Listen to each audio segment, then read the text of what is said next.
नमस्कार दोस्तों, मैं आप सभी का स्वागत करता हूं डिफेंस मास्टर पर और एक नया आपके लिए सेशन लेकर आया हूं। और आज के इस सेशन में हम कुछ इंपॉर्टेंट क्वेश्चंस आपके अपकमिंग एनडीए और सीडीएस एग्जामिनेशन के लिए यहां पर जो है वो रिवाइज करेंगे। तो इससे पहले मैंने 2 दिन के क्वेश्चंस आपको ऑलरेडी यहाँ पर करा दिए हैं। टोटल 20 क्वेश्चंस हमने ऑलरेडी यहाँ पर डिस्कस कर लिए हैं और आज हम यहाँ पर डे 3 का जो है वो डिस्कशन यहाँ पर करने वाले हैं। ठीक है, तो हम इसमें जो भी क्वेश्चंस करते हैं वो करंट अफेयर में रहता है ना। चाहे वो इंडियन पॉलिटी का टॉपिक हो, ज्योग्राफी का टॉपिक हो, हिस्ट्री का टॉपिक हो, जो भी चीजें न्यूज में रहती हैं उन चीजों को हम यहाँ पर कवर करते हैं जिनके ऊपर एग्जामिनेशन में क्वेश्चन पूछे जाने की जो प्रोबेबिलिटी होती है वो बहुत ज्यादा होती है। तो अगर आपने इससे पहले वाले सेशंस नहीं देखे हैं तो आप उन दोनों सेशन को भी देखिएगा, आपको डेफिनेटली बहुत अच्छा लगेगा और आप कुछ नई चीजें सीखेंगे जो कि आपके एग्जामिनेशन के लिए काफी ज्यादा इंपॉर्टेंट होगी। ठीक है, तो अगर आप वीडियो देखते टाइम अगर आप क्वेश्चंस को अटेम्प्ट करना चाहते हैं तो आप कमेंट सेक्शन में आप बताइएगा कि भाई आपने कौन से क्वेश्चन का आंसर क्या लगाया है और टोटल 10 क्वेश्चंस में से आपके कितने आंसर यहाँ पर सही हुए हैं। ठीक है, और इसकी पीडीएफ जो है वो मैं टेलीग्राम चैनल पर प्रोवाइड कर दूंगा आपको। डिफेंस मास्टर टेलीग्राम चैनल है, लिंक आपको डिस्क्रिप्शन बॉक्स में मिल जाएगी। तो इससे पहले वाली जो पीडीएफ हैं वो ऑलरेडी मैं वहां पर प्रोवाइड कर चुका हूँ। तो आप अगर उन पीडीएफ को भी एक्सेस करना चाहते हैं तो आप टेलीग्राम चैनल को ज्वाइन कर लीजिए। ठीक है, चलिए आज का पहला क्वेश्चन देखते हैं। पहला क्वेश्चन जो दिया गया है इसमें बोला गया है कि khadi and village industries commission is a statutory body establish after an act of the parliament. KVIC has developed a recycle plastic mixed handmade paper under project replan. Replan का यहाँ पर जो एब्रीविएशन है वो उसका फुल फॉर्म दिया हुआ है कि रिड्यूसिंग प्लास्टिक फ्रॉम नेचर, है ना। तो जो ये एक्रोनिम यहाँ पर आपको गिवन है रीप्लान, इसको यहाँ पर बोला गया है कि रिड्यूसिंग प्लास्टिक फ्रॉम नेचर। तो आपको बताना है कि इनमें से कौन से स्टेटमेंट हैं जो कि यहाँ पर आपको सही देखने को मिलेंगे। ठीक है, तो ये बात यहाँ पर आपसे पूछी जा रही है, तो काफी अच्छा क्वेश्चन है ये। तो अगर हम यहाँ पर बात करेंगे तो ये जो पर्टिकुलर क्वेश्चन है ना, वो यहाँ पर क्यों आया है, ये चीज हम न्यूज में क्यों डिस्कस कर रहे हैं, क्योंकि अभी क्या हुआ है कि जो khadi and village industries commission है उसने यहाँ पर जो है एक पेटेंट रजिस्ट्रेशन यहाँ पर हुआ है ना। पेटेंट मतलब आप सभी को पता है कि इसमें जो मालिकाना हक होगा वो किसका होगा, वो केवीआईसी का यहाँ पर होगा। तो पेटेंट रजिस्ट्रेशन जो है वो यहाँ पर आपको देखने को मिलेगा। किस चीज का पेटेंट रजिस्ट्रेशन यहाँ पर जो है इन्होंने हासिल किया है, क्योंकि इन्होंने यहाँ पर जो प्लास्टिक मिक्स्ड जो हैंडमेड पेपर है वो यहाँ पर जो है वो डेवलप किया है ना। मतलब कि आप ये कह सकते हैं कि इन्होंने जो प्लास्टिक मिक्स्ड हैंडमेड पेपर है, ठीक है, उसको यहाँ पर जो है वो डेवलप किया है ताकि जो हमारे नेचर में जो हमारी प्रकृति है, जो हमारा नेचर है, उसमें जो प्लास्टिक वगैरह है उसको थोड़ा सा यहाँ पर रिड्यूस किया जा सके। ठीक है, तो ये बात आपको ध्यान रखनी है। और इनका जो ये प्रोजेक्ट है इसका नाम क्या है, इसका नाम है रीप्लान, मतलब कि रिड्यूसिंग प्लास्टिक फ्रॉम नेचर, ये इनका प्रोजेक्ट है जिसके तहत ये काम इन्होंने यहाँ पर किया है। तो दूसरा स्टेटमेंट जो है ये हमारा बिल्कुल सही है। ठीक है, उसके बाद अगर हम यहाँ पर बात करेंगे, ठीक है, कि ये जो पर्टिकुलर प्रोजेक्ट था है ना रीप्लान, इसको कब स्टार्ट किया गया था, तो ये 2018 में यहाँ पर स्टार्ट हुआ था, है ना। स्वच्छ भारत अभियान के तहत जो है इसको यहाँ पर स्टार्ट हुआ है। और उसके बाद अगर हम केवीआईसी के बारे में बात करेंगे तो केवीआईसी जो है ये क्या है कि ये एक स्टैच्यूटरी बॉडी है। स्टैच्यूटरी बॉडी उन बॉडीज को कहते हैं जो पार्लियामेंट में एक्ट के द्वारा यहाँ पर बनाई जाती है। ठीक है, तो याद रखिएगा khadi and village industries commission act जो था वो 1956 का है, उसके तहत इसको यहाँ पर स्टेब्लिश किया गया है ना। तो ये एक स्टैच्यूटरी बॉडी भी आपको यहाँ पर देखने को मिलेगी। ठीक है, और अगर हम मिनिस्ट्री के बारे में बात करेंगे तो मिनिस्ट्री ऑफ एमएसएमई, ठीक है, मिनिस्ट्री ऑफ एमएसएमई जो है माइक्रो स्मॉल मीडियम इंटरप्राइजेस, उसके अंतर्गत आपको ये केवीआईसी डिपार्टमेंट जो है वो देखने को मिलता है। ठीक है, अच्छा कभी कभी क्या होता है कि कुछ जो अपॉइंटमेंट्स वगैरह होते हैं उनके बारे में भी आपसे क्वेश्चन पूछा जा सकता है। ठीक है, जैसे मान लीजिए कि आपसे एक क्वेश्चन ये पूछा गया कि भाई केवीआईसी जो है उसके अभी के चेयरमैन कौन है ना, ये क्वेश्चन भी जो है वो आपसे यहाँ पर पूछा जा सकता है। तो केवीआईसी के जो अभी के टाइम पीरियड पर आपको चेयरमैन देखने को मिलेंगे। पहली बात इसका देखिए हेडक्वार्टर जो है ये आपको मुंबई में देखने को मिलेगा, ठीक है, मुंबई। और इसके जो चेयरमैन यहाँ पर हैं उनका नाम है विनय कुमार सक्सेना। ठीक है, तो ये नाम भी आप याद रखिएगा, वीके सक्सेना जो है वो आप यहाँ पर याद रख सकते हो, विनय कुमार सक्सेना। ठीक है, तो ये केवीआईसी के बारे में कुछ इंपॉर्टेंट इंफॉर्मेशन है जो आपको यहाँ पर ध्यान रखनी है। ठीक है, चलिए आगे बढ़ते हैं। Question number 2, consider the following statements regarding the national programme for civil services capacity building, है ना। तो सिविल सर्विसेज जो है यहाँ पर उसमें कैपेसिटी बिल्डिंग करने के लिए एक नेशनल प्रोग्राम जो है वो यहाँ पर चलाया गया है। तो उससे रिलेटेड यहाँ पर जो है वो कुछ स्टेटमेंट्स आपको दिए गए हैं। पहला स्टेटमेंट है, it is aimed at building a future ready civil service with the right attitude, skills and knowledge align to the vision of new India. दूसरा स्टेटमेंट यहां पर दिया गया है कि the programme allows the lateral entry mechanism to enhance capacity building. तो आपको बताना है कि इनमें से कौन कौन से स्टेटमेंट हैं जो कि आपको यहां पर सही देखने को मिल रहे हैं। ठीक है, तो ये बात आपसे यहां पर पूछी जा रही है। अब देखिए, सबसे पहले तो आपको ये ध्यान रखना है कि इसमें जो यहां पर ये मिशन स्टार्ट किया गया है, तो आपसे ये भी पूछा जा सकता है कि उस मिशन का नाम क्या है। ठीक है, पहला क्वेश्चन तो एक ये बन सकता है।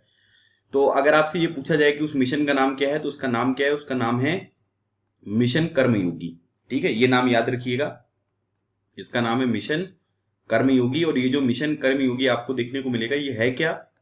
ये जो है ये national programme for civil services capacity building के तहत आपको ये मिशन यहां पर देखने को मिल रहा है। और ये जो यहां पर मिशन कर्मयोगी स्टार्ट किया गया है, या फिर आप इसको जो national programme for civil services capacity building यहां पर कह रहे हैं, तो इसमें अगर हम यहां पर देखेंगे तो इसमें जो भी यहां पर पब्लिक सर्विसेज डिलीवरी यहां पर होती है वो काफी एफिशिएंट तरीके से यहां पर हो सके, तो इसलिए इस चीज को यहां पर स्टार्ट किया गया है। और साथ ही साथ अगर हम इसके एम के बारे में बात करेंगे तो हमें भविष्य में एक रेडी सिविल सर्विस की यहां पर आवश्यकता पड़ेगी, जिसमें एटीट्यूड, स्किल्स और नॉलेज भी यहां पर देखने को मिले, और जो न्यू इंडिया का विजन है उसके साथ ये अलाइनमेंट भी आपको देखने को मिले। सो ये बात जो है ये बिल्कुल यहां पर आपको सही देखने को मिलेगी। ठीक है, तो पहला स्टेटमेंट जो है, ठीक है, वो यहां पर आपको बिल्कुल सही देखने को मिलेगा। ठीक है, तो ये बात आपको ध्यान रखनी है। दूसरी बात अगर हम देखेंगे कि the programme allows the lateral entry mechanism to enhance capacity building. तो देखिए यहां पर क्या है कि जो भी पब्लिक सर्विस यहां पर डिलीवरी होती है, ठीक है, उसके लिए यहां पर लेटरल एंट्री का जो मैकेनिज्म है वो यहां पर जो है वो स्टार्ट किया गया है ना। मतलब इस चीज को यहां पर अलाउ कर रहे हैं कि जो लेटरल एंट्री होगी वो यहां पर आपको देखने को मिलेगी।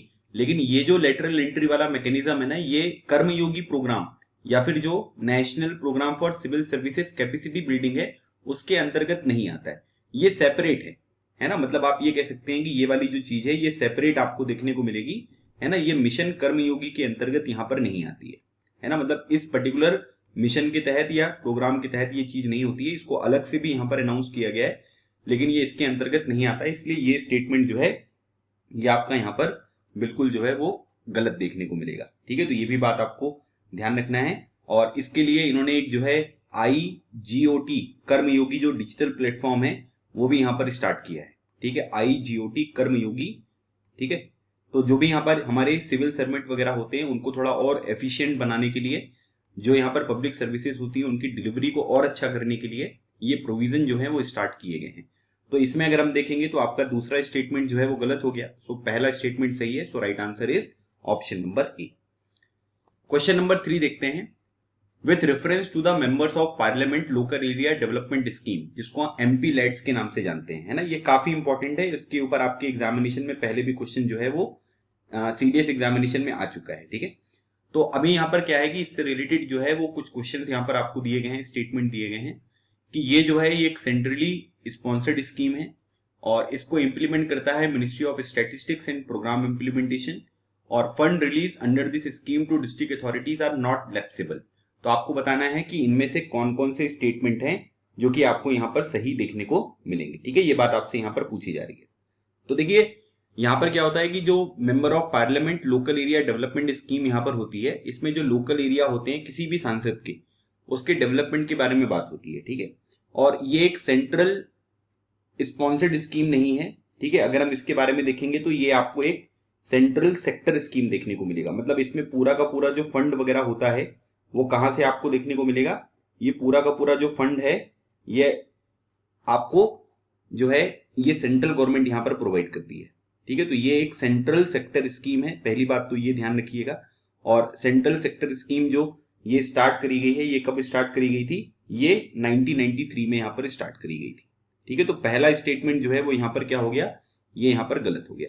इस तरीके के एग्जामिनेशन में बहुत क्वेश्चन आते हैं। ठीक है, तो ये आपका ऑप्शन गलत हो गया और ये ऑप्शन गलत हो गया, क्योंकि आपसे पूछा गया है कि कौन कौन से स्टेटमेंट हैं जो कि आपको करेक्ट यहां पर देखने को मिलेंगे। ठीक है, अब यहाँ पर लोकल बेस्ड पे जो भी डेवलपमेंट वगैरह वाले प्रोजेक्ट वगैरह होते हैं, ठीक है, उसमें यहाँ पर क्या होता है कि जो भी मेंबर ऑफ पार्लियामेंट होते हैं वो उनको सजेस्ट करते हैं कि भाई इस तरीके का काम यहाँ पर होना चाहिए, और उसको एग्जीक्यूट करवाने में जो है वो यहाँ पर मदद करते हैं। ठीक है, अच्छा पहले अगर हम बात करेंगे तो पहले जो है ये मिनिस्ट्री ऑफ रूरल डेवलपमेंट के अंतर्गत आपको देखने को मिलेगी, है ना, मिनिस्ट्री ऑफ रूरल डेवलपमेंट जो है उसके तहत यहाँ पर आपको देखने को मिलेगी। ठीक है, लेकिन अभी के टाइम पीरियड पर अगर हम देखेंगे तो वो यहाँ पर क्या है, वो आपको ministry of statistics and programme implementation के तहत आपको ये काम करती हुई यहाँ पर दिखाई देती है। ठीक है, मतलब ये जो चीज यहाँ पर हुई है वो कब हुई थी, वो 1994 में MOSPI जो है उस मिनिस्ट्री को यहाँ पर दे दिया गया था। तो आज के टाइम पीरियड पर यही यहाँ पर इस चीज को काम करती है। ठीक है, अब इस पर्टिकुलर स्कीम में अगर हम देखेंगे तो यहाँ पर क्या होता है कि जो भी मेंबर ऑफ पार्लियामेंट होते हैं उनको 5 करोड़ रुपए का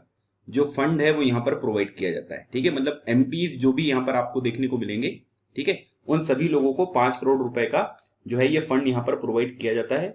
और याद रखिएगा कि अगर हम यहाँ पर लोकसभा के एमपी के बारे में बात करेंगे, ठीक है, तो लोकसभा का जो एमपी यहाँ पर होता है, ठीक है, मतलब कि जो लोकसभा का सांसद यहाँ पर होता है, ठीक है, तो यहाँ पर क्या है कि इनको जो यहाँ पर प्रोजेक्ट यहाँ पर अप्रूव करने होते हैं, सजेस्ट करने होते हैं, वो इनकी खुद की कॉन्स्टिट्यूएंसीज में करने होते हैं। ठीक है, मतलब इनकी जो खुद की कॉन्स्टिट्यूएंसी होगी जहां से ये आपको मेंबर बनने को देखने को मिलेंगे, वहीं पर जो है वो यहाँ पर आपको जो है वो सजेस्ट कर सकते हैं कि इस तरीके का डेवलपमेंट वाला जो काम है वो यहाँ पर होना चाहिए। ठीक है, राज्यसभा के जो एमपी होते हैं वो अपने स्टेट में जो है वो कहीं पर भी कर सकते हैं। ठीक है, मतलब यहाँ पर जो राज्यसभा के एमपी हैं वो कहीं पर भी कर सकते हैं। और एक बात ये भी ध्यान रखिएगा, जो आपके नॉमिनेटेड मेंबर्स होते हैं, है ना, इसी के ऊपर एग्जामिनेशन में पहले क्वेश्चन पूछा गया है जो मैं अभी आपको पढ़ा रहा हूं। तो नॉमिनेटेड मेंबर्स के केस में अगर आप देखोगे तो यहाँ पर क्या है कि ये जो है, ठीक है, चाहे वो राज्यसभा में हो चाहे वो लोकसभा में हो, ठीक है, तो ये लोग यहाँ पर एनीवेयर इन द कंट्री, मतलब कहीं पर भी जो है वो यहाँ पर क्या करेंगे कि डेवलपमेंट का काम जो है किसी एरिया को अडॉप्ट कर लेंगे और वहां पर जो है वो काम आपको करते हुए दिखाई देंगे। ठीक है, तो ये बात आपको ध्यान रखनी है और इसलिए यहाँ पर ये चीज जो है ये आपको देखने को मिल रहा है। सो ये कुछ इंपॉर्टेंट चीजें हैं। और तीसरी इंपॉर्टेंट चीज अगर हम देखेंगे तो यहाँ पर क्या होता है कि जो भी डिस्ट्रिक्ट अथॉरिटीज को फंड वगैरह यहाँ पर रिलीज किए जाते हैं वो नॉट लैप्सेबल होते हैं। मतलब कि अगर मान लीजिए कि इस बार यहाँ पर 1 करोड़ रुपए जो है वो यहाँ पर खर्च किया गया है, दिया गया उनको, लेकिन उसमें से केवल 70 लाख रुपीज ही वो यहाँ पर स्पेंड कर पाए, तो बचा हुआ जो 30 लाख रुपीज होगा वो आगे यहाँ पर यूज हो जाएगा। तो फंड जो है वो लैप्सेबल नहीं होता है। तो दूसरा और तीसरा स्टेटमेंट जो है ये हमारा बिल्कुल सही है। सो राइट आंसर हो गया इसका ऑप्शन नंबर सी। काफी इंपॉर्टेंट क्वेश्चन है ये याद रखिएगा। ठीक है, एग्जामिनेशन में डायरेक्टली पूछा जा सकता है। चलिए अगला क्वेश्चन देखते हैं, पॉलिटी से रिलेटेड ये क्वेश्चन है। Consider the following statements regarding the constitution amendment bills. ठीक है, तो यहाँ पर क्या है कि जो संविधान का अमेंडमेंट बिल्स यहाँ पर होते हैं उससे रिलेटेड जो है ये क्वेश्चन आपको यहाँ पर दिया गया है। पहला स्टेटमेंट जो है वो यहाँ पर दिया गया है कि यह constitution amendment bill can be introduced in either house of parliament. दूसरा स्टेटमेंट है कि constitution amendment bills can not be passed by simple majority. In case of deadlock there is a provision of joint sitting. तो अब आपको ये बताना है कि इनमें से कौन कौन से स्टेटमेंट है जो कि सही है। देखो कितना अच्छा क्वेश्चन यहाँ पर आपको ये दिया गया है। ठीक है, और ये इस तरीके के क्वेश्चन जो है ना वो आपके एग्जामिनेशन वगैरह में जो है वो डायरेक्टली यहाँ पर पूछे जा सकते हैं। ठीक है, तो देखिए कॉन्स्टिट्यूशनल अमेंडमेंट के बारे में अगर हम बात करेंगे तो याद रखिएगा इसमें आप सभी को पता होगा कि आर्टिकल 368 के बारे में यहाँ पर बात होती है। ठीक है, लेकिन इसका पार्ट भी आपको याद रखना है। तो पार्ट कौन से पार्ट में आता है ये, तो पार्ट 20 में आपको जो है आर्टिकल 368 जो है वो यहाँ पर देखने को मिलेगा। ठीक है, एक तो ये बात आपको ध्यान रखनी है। अब इसमें अगर हम देखेंगे तो यहाँ पर देखिए पहला जो पॉइंट दिया गया है कि भाई कॉन्स्टिट्यूशनल अमेंडमेंट बिल जो है वो लोकसभा में भी इंट्रोड्यूस किया जा सकता है और राज्यसभा में भी इंट्रोड्यूस किया जा सकता है। तो ये बिल्कुल सही है, इसमें यहाँ पर कोई दिक्कत नहीं है। ये स्टेटमेंट जो है ये आपका बिल्कुल सही है। उसके बाद यहाँ पर बोला जा रहा है कि कॉन्स्टिट्यूशनल अमेंडमेंट बिल जो होते हैं वो केवल जो है वो सिंपल मेजोरिटी से यहाँ पर पास नहीं किए जा सकते, है ना। तो देखिए सिंपल सी बात यहाँ पर ये है कि 3 तरीके की मेजोरिटी जो है वो कॉन्स्टिट्यूशनल अमेंडमेंट बिल में यहाँ पर आपको देखने को मिलेगी, है ना, 3 तरीके की। पहली जो होती है वो यहाँ पर क्या होती है, वो सिंपल मेजोरिटी होती है ना, कि जितने लोग प्रेजेंट है वोटिंग कर लो, 50% से ज्यादा अगर लोगों ने हाँ बोल दिया तो वो बिल पास हो जाएगा, है ना। तो सिंपल मेजोरिटी के साथ यहाँ पर हो सकता है। तो ये स्टेटमेंट यहाँ पर गलत हो गया। क्यों? क्योंकि यहाँ पर लिखा है कि can not be passed by simple majority. दूसरी बात अगर हम देखेंगे तो यहाँ पर आपको स्पेशल मेजोरिटी भी देखने को मिलेगा, है ना। कुछ बिल ऐसे होते हैं जिसमें यहाँ पर स्पेशल मेजोरिटी की जो है वो यहाँ पर आवश्यकता होती है। ठीक है, तो स्पेशल मेजोरिटी में अगर हम देखेंगे तो majority of the total membership of house, ठीक है, और 2/3 यहाँ पर जो है, जैसे मान लीजिए स्पेशल मेजोरिटी के बारे में बात करूं अगर मैं, तो अगर मान लीजिए कि कोई एक यहाँ पर लोकसभा है या राज्यसभा है, कोई एक है, वहां पर टोटल 150 मेंबर्स हैं, ठीक है। तो इसमें यहाँ पर जो प्रेजेंट होनी चाहिए वो कितने होने चाहिए, एटलीस्ट कितने लोग प्रेजेंट होने चाहिए, तो 2/3 लोग। तो 150 का 2/3 अगर हम यहाँ पर निकालेंगे तो 100 लोग यहाँ पर प्रेजेंट होने चाहिए। पहली बात तो ये है। दूसरी बात, यहाँ पर जो टोटल वोट पड़ने चाहिए वो कितने पड़ने चाहिए, वो 76 पड़ने चाहिए। 100 में से 76, मतलब इसका जो 50% से ज्यादा है वो यहाँ पर होना चाहिए, और 100 लोग एटलीस्ट यहाँ पर प्रेजेंट होने चाहिए। तो इसको हम स्पेशल मेजोरिटी जो है वो यहाँ पर बोलते हैं, ठीक है। तीसरी टाइप की जो यहाँ पर आपको मेजोरिटी देखने को मिलेगी, एक तो ये स्पेशल मेजोरिटी हो गई, है ना, कि स्पेशल मेजोरिटी जो मैंने अभी आपको समझाया यही वाला प्रोविजन यहाँ पर है। प्लस यहाँ पर जो है वो क्या होगा कि जो भी यहाँ पर लेजिस्लेचर होते हैं, ठीक है, मतलब स्टेट लेजिस्लेचर आपको देखने को मिलेंगे, जो विधानसभा वगैरह होती हैं, उनमें भी यहाँ पर बोला जा रहा है कि उनका भी रेटिफिकेशन जो है वो यहाँ पर देखने को मिलेगा, है ना, मतलब वो लोग भी इसको रेटिफाई करेंगे। मतलब आप ये कह सकते हैं कि नॉट लेस देन 1/2, ठीक है, नॉट लेस देन 1/2, ठीक है।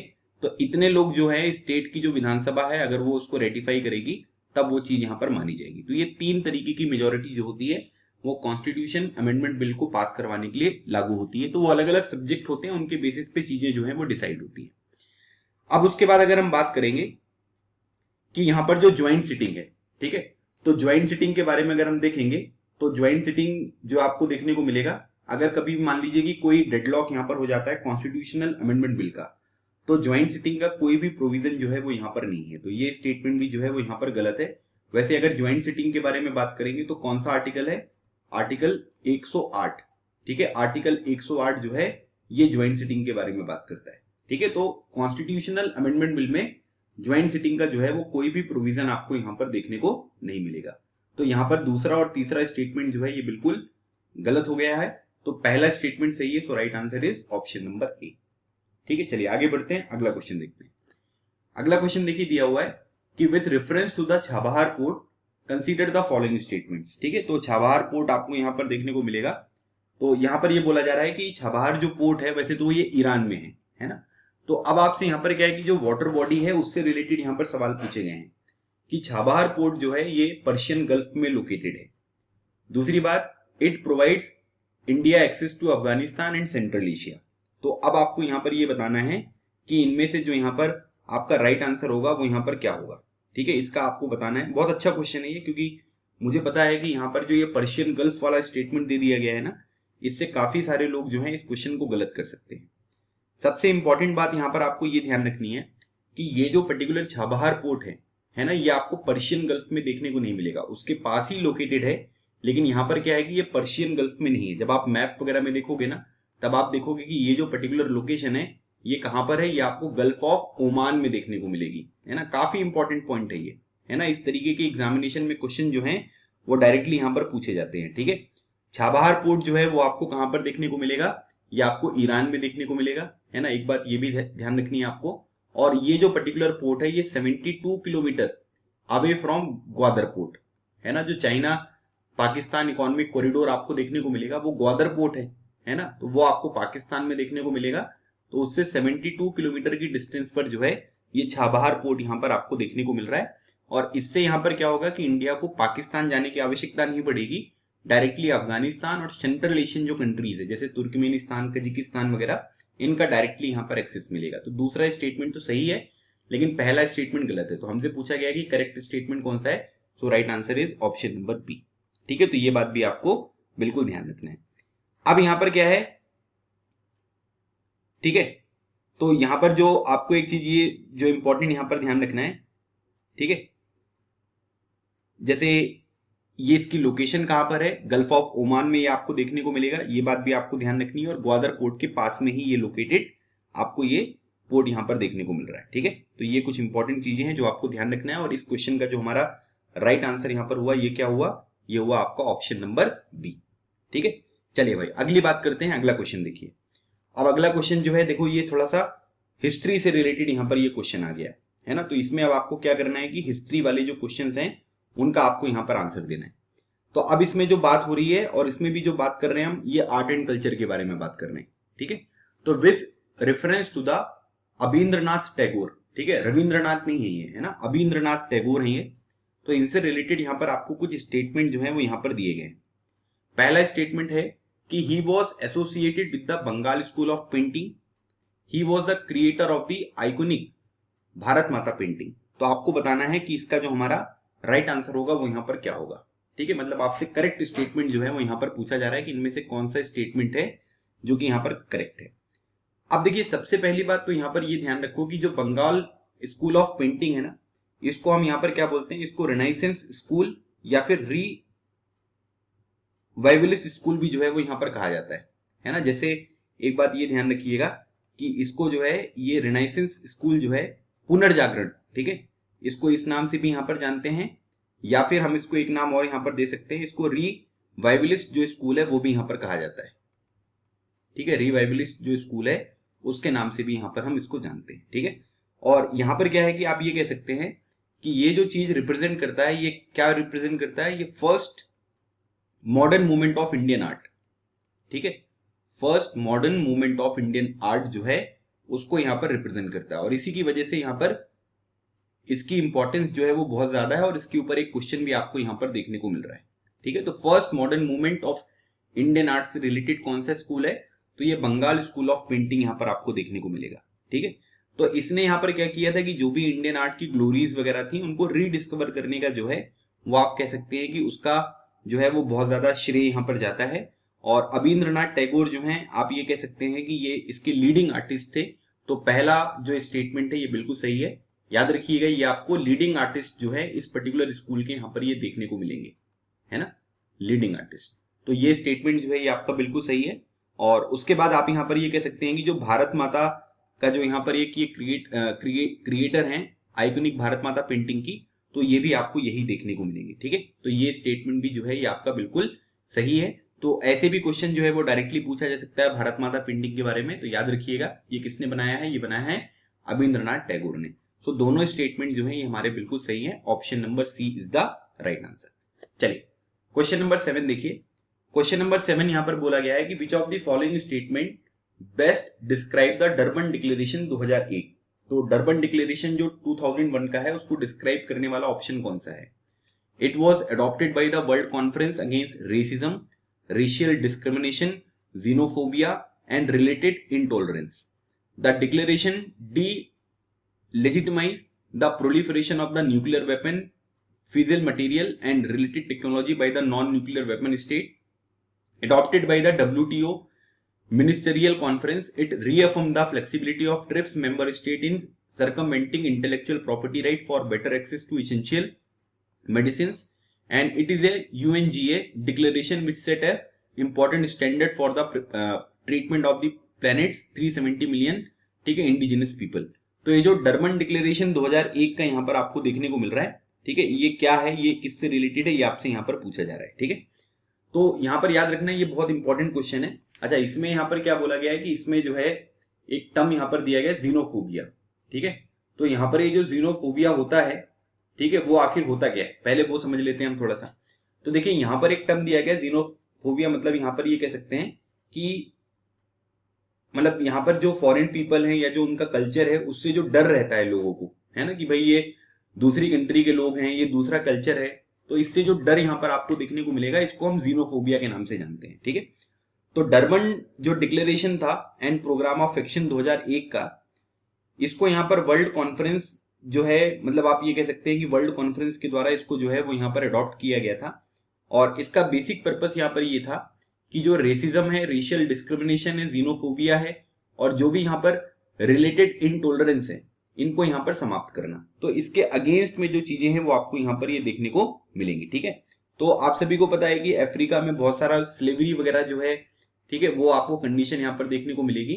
तो उन्हीं सब चीजों को ध्यान में रखते हुए आप ये कह सकते हैं कि ये पर्टिकुलर जो डिक्लेरेशन था इसको यहाँ पर अडॉप्ट किया गया था। ठीक है, तो इसका राइट आंसर क्या हो गया, ऑप्शन नंबर ए। याद रखिएगा, डरबन डिक्लेरेशन रेसिज्म से रिलेटेड यहाँ पर आपको डिक्लेरेशन देखने को मिलता है। ठीक है, अच्छा, अपार्थाइड एक मूवमेंट था। ठीक है, अपार्थाइड मूवमेंट क्या है कि अपार्थाइड भी जो है वो यहाँ पर आपको एक डिस्क्रिमिनेशन जो है वो यहाँ पर देखने को मिलता था, है ना। और वो कहां पर होता था, वो आप कह सकते हैं कि साउथ अफ्रीका में था। और नेल्सन मंडेला जी ने उसके लिए काफी ज्यादा यहाँ पर काम किया था कि भाई जो डिस्क्रिमिनेशन यहाँ पर आपको देखने को मिल रहा है, अपार्थाइड जो मूवमेंट यहाँ पर देखने को मिल रहा है, उस तरीके से यहाँ पर चीजें ना हो। ठीक है, तो उसके लिए उनका बहुत ज्यादा कॉन्ट्रीब्यूशन है और उनको भारत रत्न का भी अवार्ड यहाँ पर दिया गया है। चलिए अगली बात करते हैं। एक और पॉलिटी का क्वेश्चन है, question number 8। Consider the following statements. Article 14 of the Indian constitution prohibit discrimination on ground of race, है ना, मतलब कि रेस के बेसिस पे जो है आर्टिकल 14 जो है वो बोलता है कि भाई किसी के साथ डिस्क्रिमिनेशन यहां पर नहीं होना चाहिए। उसके बाद दूसरा स्टेटमेंट दिया गया है कि India has ratified the international convention on the elimination of all forms of racial discrimination, जिसको ICERD यहां पर कहते हैं। तो अब इन दोनों स्टेटमेंट में से आपको ये बताना है कि कौन सा स्टेटमेंट है जो कि आपको यहां पर सही देखने को मिल रहा है। ठीक है, देखिए सबसे पहली बात तो ये है कि आर्टिकल 14 जो है ये राइट टू इक्वलिटी के बारे में बात करता है ना, equality before law and equal protection of law. ठीक है, दो चीजें मैंने आपको यहां पर बताई। एक मैंने आपको बताया कि आर्टिकल 14 जो है ये इक्वलिटी बिफोर लॉ, ठीक है, और एक चीज जो है यहां पर वो है आपका इक्वल प्रोटेक्शन ऑफ लॉ। ये दो चीजें हैं। अब आप मुझे ये बताइएगा कि ये दोनों जो प्रोविजन हैं, ठीक है, ये दोनों अलग अलग कंट्रीज से लिए गए हैं। ये कौन सी कंट्री से लिया गया है और ये कौन सी कंट्री से लिया गया है ना, मतलब इक्वलिटी बिफोर लॉ कौन सी कंट्री से प्रोविजन हमारे संविधान में लिया गया है और इक्वल प्रोटेक्शन ऑफ लॉ ये कौन सी कंट्रीज के संविधान से यहां पर लिया गया है। ठीक है, तो यहां पर क्या है कि आर्टिकल 14 जो है वो डिस्क्रिमिनेशन यहां पर रेस से रिलेटेड यहां पर नहीं बताता। ठीक है, अगर हम यहां पर बात करेंगे तो आर्टिकल 15 है आपका, ठीक है, आर्टिकल 15 हो गया, आर्टिकल 16 हो गया और आर्टिकल 29। ठीक है, ये तीन आर्टिकल जो हैं ये आपको यहां पर देखने को मिलेंगे। ठीक है, आप यहां पर ये कह सकते हैं कि इन तीनों आर्टिकल में, जैसे अगर हम आर्टिकल 15 के बारे में बात करें तो आर्टिकल 15 में क्या है कि भाई किसी के साथ जो रिलीजन, रेस, कास्ट, ठीक है, प्लेस ऑफ बर्थ वगैरह इस सब चीजों से जो है वो डिस्क्रिमिनेशन यहां पर नहीं होना चाहिए। और अगर हम यहां पर मान लीजिए कि आर्टिकल 16 के बारे में बात करें तो आर्टिकल 16 में क्या चीजें लिखी गई हैं कि यहां पर क्या है कि भाई अगर अपॉर्चुनिटी वगैरह होती है पब्लिक एम्प्लॉयमेंट में तो वहां पर भी किसी भी तरीके से रेस वगैरह के बेसिस पे कोई डिस्क्रिमिनेशन यहां पर नहीं होना चाहिए। आर्टिकल 29 के बारे में अगर हम बात करेंगे तो यहां पर क्या है कि जो भी यहां पर जो माइनॉरिटीज वगैरह होती हैं, ठीक है, उनके जो भी यहाँ पर इंटरेस्ट वगैरह होते हैं उनको प्रोटेक्ट करना है और इसमें भी किसी तरीके का जो है वो डिस्क्रिमिनेशन नहीं होना चाहिए। तो ये इसका जो है ये अर्थ है और ये तीन आर्टिकल के तहत जो है वो रेस के बेसिस पे डिस्क्रिमिनेशन को रोका जाता है। ठीक है, एक बात ये ध्यान रखनी है। उसके बाद अगर हम बात करेंगे सेक्शन 153A, ठीक है, section 153A of Indian penal code, ठीक है, ऑफ इंडियन पीनल कोड, ये किसके बारे में बात करता है? ये रेस के बारे में बात करता है। ठीक है, मतलब यहां पर क्या है कि जो रेस है उसको यहां पर ये रिफर करता है। ठीक है, तो ये पहला स्टेटमेंट जो है वो गलत हो गया। दूसरी बात अगर हम बात करेंगे तो यहां पर convention on the elimination of all forms of racial discrimination, India ने इसको जो है वो यहां पर साइन किया है। कब साइन किया था इसको? 1968 में जो है इसको साइन किया है। सो ये स्टेटमेंट जो है ये सही है। तो इस क्वेश्चन का हमारा राइट आंसर हो गया ऑप्शन नंबर बी, क्योंकि हमसे करेक्ट स्टेटमेंट जो है वो यहां पर पूछा गया है। नेक्स्ट क्वेश्चन देखते हैं, क्वेश्चन नंबर 9। ये काफी इंपॉर्टेंट क्वेश्चन है। Consider the following statements. पहली बात है कि India till now has been elected for 8 terms as a non permanent member of UNSC. अभी आपको पता है कि जो नॉन परमानेंट मेंबर हैं यूनाइटेड नेशन सिक्योरिटी काउंसिल के 10 नॉन परमानेंट मेंबर होते हैं, 2 साल का उनका टर्म होता है। तो भारत जो है वो उसका मेंबर है अभी। तो इंडिया जो है वो 8वीं बार यहां पर इलेक्ट हुआ है। पहला स्टेटमेंट ये है। India is a member of the uniting for consensus group which support India's permanent membership at UNSC. तो अब आपको ये बताना है कि इनमें से कौन सा स्टेटमेंट है जो कि यहां पर आपको सही देखने को मिलेगा। ठीक है, तो याद रखिएगा अगर हम यहां पर बात करेंगे तो इंडिया का जो टेन्योर है वो 2021 जनवरी में यहां पर स्टार्ट हुआ था और 2022 दिसंबर तक यहां पर रहेगा, मतलब कि 2 साल तक यहां पर इंडिया ये मेंबर रहेगा। ये इनका टाइमिंग है। ठीक है, और याद रखिएगा अगर हम यहां पर बात करेंगे कि इंडिया को जो प्रेसिडेंटशिप यहां पर मिलेगी, है ना, इस पूरे के पूरे टेन्योर में वो 2 बार यहां पर मिलेगी। कब कब मिलेगी? एक तो अभी अगस्त में मिली थी, है ना, अगस्त 2021 में यहां पर मिली थी, और उसके बाद दूसरी जो मिलेगी वो कब मिलेगी? ये मिलेगी दिसंबर 2022 में। ठीक है, एक बात ये ध्यान रखना है। और इससे पहले अगर हम यहां पर बात करेंगे तो इंडिया 7 बार ऑलरेडी यहां पर इलेक्ट हो चुका था, तो ये इसका 8वां टर्म था। सो पहला स्टेटमेंट जो है ये आपका बिल्कुल सही है। ठीक है, और उसके बाद यहां पर बोला जा रहा है कि जैसे दूसरा स्टेटमेंट जो है वो इसमें दिया गया है कि इंडिया जो है वो यूनिटिंग फॉर कंसेंसस, ये ग्रुप का जो है ये मेंबर आपको देखने को मिलेगा। ठीक है, तो यहां पर क्या है कि जैसे अगर हम इसकी बात करेंगे तो इसको ना यूनिटिंग फॉर कंसेंसस जो है, इसको यहाँ पर एक दूसरे नाम से भी जाना जाता है जिसको बोलते हैं कॉफी क्लब। ठीक है, इसको कॉफी क्लब के नाम से भी यहाँ पर जानते हैं। अच्छा, इसमें यहाँ पर क्या है कि 40 कंट्रीज जो हैं उनका ये पूरा का पूरा ग्रुप है, और ये जो 40 कंट्रीज आपको देखने को मिलेंगी, ये यहाँ पर क्या चाहती है, रिफॉर्म चाहती हैं, है ना। मतलब यहाँ पर क्या है कि जो यूनाइटेड नेशन की सिक्योरिटी काउंसिल है उसमें यहाँ पर इनको रिफॉर्म चाहिए कि भाई जो सीट वगैरह का रिप्रेजेंटेशन वगैरह है वो थोड़ा सा यहाँ पर बढ़ना चाहिए। ठीक है, क्योंकि कई सारी कंट्रीज वगैरह ऐसी हैं जो लगता है कि भाई उनका रिप्रेजेंटेशन यूएनएससी में होना चाहिए, लेकिन वो अभी तक नहीं हुआ है। जैसे इंडिया की बात कर लेते हैं हम, है ना। फिर उसके बाद जैसे आप लोगों को ना G4 कंट्री का नाम याद रखना है। G4 कंट्रीज जो है ये वो कंट्रीज हैं जो यहाँ पर क्या करती हैं कि एक दूसरे को यहाँ पर सपोर्ट करती हैं कि यूनाइटेड नेशन सिक्योरिटी काउंसिल में जो है वो मेंबर यहाँ पर होना चाहिए। ठीक है, जैसे ब्राजील हो गया आपका, है ना, जर्मनी हो गया, ठीक है, इंडिया हो गया, और उसके बाद जापान हो गया। ये 4 कंट्रीज हैं जो आपको G4 कंट्रीज में यहाँ पर देखने को मिले। क्योंकि साउथ अमेरिका हो गया, है ना, या फिर हम अफ्रीका कॉन्टिनेंट वगैरह देखेंगे तो उससे कोई मेंबर ही नहीं है यूनाइटेड नेशन सिक्योरिटी काउंसिल में। ठीक है, तो ये बात आपको जो है ये बिल्कुल ध्यान रखनी है। ठीक है, तो ये यहाँ पर बताया जा रहा है। और यहाँ पर एक चीज आपको ये ध्यान रखना है कि अगर हम यहाँ पर इंडिया को देखेंगे तो यहाँ पर क्या है कि इंडिया भी यहाँ पर रिफॉर्म जो है वो यहाँ पर चाहता है। ठीक है, लेकिन यहाँ पर क्या है कि इनको यहाँ पर क्या बोलते हैं कि यूनिटिंग फॉर कंसेंसस में कई सारी इंपॉर्टेंट कंट्रीज हैं। जैसे अगर आप इसमें देखेंगे तो इसमें आपको इटली देखने को मिलेगा, है ना, इसमें आपको जो है वो स्पेन देखने को मिलेगा, है ना, उसके बाद इसमें ऑस्ट्रेलिया आपको देखने को मिलेगा, फिर इसमें साउथ कोरिया आपको देखने को मिलेगा, पाकिस्तान देखने को मिलेगा। लेकिन ये लोग क्या है कि जैसे इटली और स्पेन है ना, ये क्या करते हैं कि ये बोलते हैं कि भाई जर्मनी को यहाँ पर मेंबरशिप नहीं मिलनी चाहिए, है ना, ये इसका यहाँ पर अपोज करते हैं। और जैसे पाकिस्तान है, पाकिस्तान ये कहता है कि इंडिया को यहाँ पर मेंबरशिप नहीं मिलनी चाहिए। तो यहाँ पर आप ये कह सकते हैं कि ये रिफॉर्म चाहते हैं लेकिन ये सपोर्ट नहीं कर रहे हैं। कुछ कंट्रीज का क्या कर रहे हैं, ये अपोज कर रहे हैं। तो इंडिया जो है ये इसका मेंबर यहाँ पर नहीं है, क्योंकि इंडिया यहाँ पर क्या कर रहा है कि ब्राजील, जर्मनी, इंडिया, जापान वगैरह जो है ये आपस में एक दूसरे को सपोर्ट करते हुए दिखाई दे रहे हैं। तो ये स्टेटमेंट जो है ये गलत है। सो राइट आंसर हो गया आपका ऑप्शन नंबर ए। चलिए आगे बढ़ते हैं, अगला क्वेश्चन देखते हैं, आखिरी क्वेश्चन है ये। यहां पर बोला जा रहा है कि with reference to the capital gain tax consider the following statements. ठीक है, तो कैपिटल गेन टैक्स से रिलेटेड यहां पर कुछ चीजें हैं जो आपको दी गई हैं। पहली बात है यहां पर कि it will be required to be paid for that amount in the year in which the transfer of the capital asset take place. It can be reduced by deducting the capital losses that occur when a taxable asset is sold for less than the original purchase price। तो अब आपको ये बताना है कि capital gain tax से related जो statement दिए गए हैं इनमें से कौन सा सही है।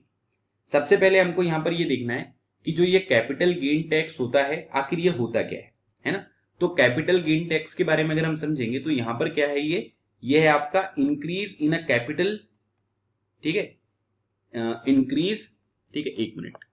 तो यहां पर क्या है कि जैसे अगर आप देखोगे तो यह है इंक्रीज इन अ कैपिटल,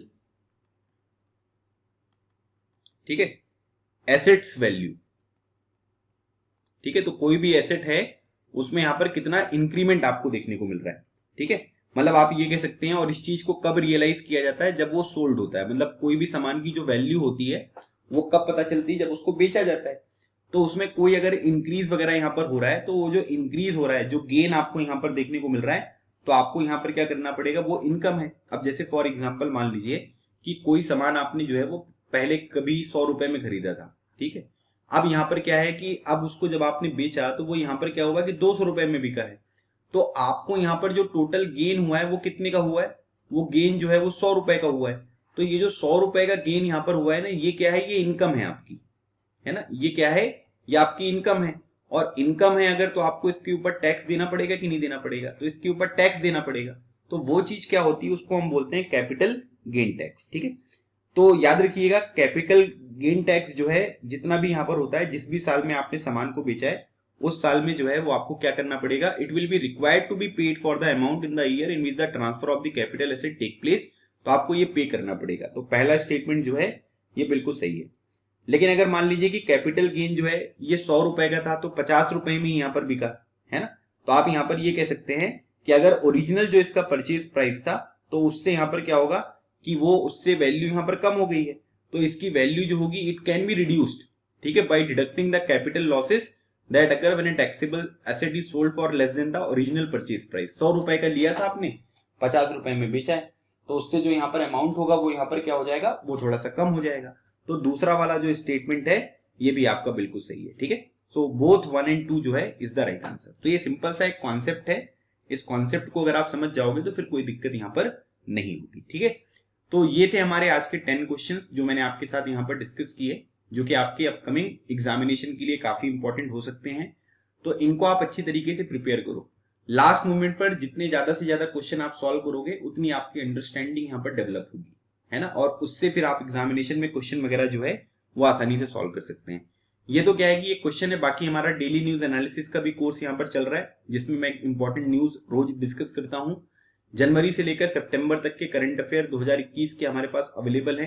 तो अगर आप इस कोर्स से रिलेटेड कोई भी इंफॉर्मेशन चाहते हैं तो ये मेरा नंबर है आपके सामने, आप इस नंबर पर जो है वो कांटेक्ट कर सकते हो, और डिफेंस मास्टर ऐप भी डाउनलोड कर सकते हो, वहां पर चैट के माध्यम से भी आप यहाँ पर बात कर सकते हो, ठीक है।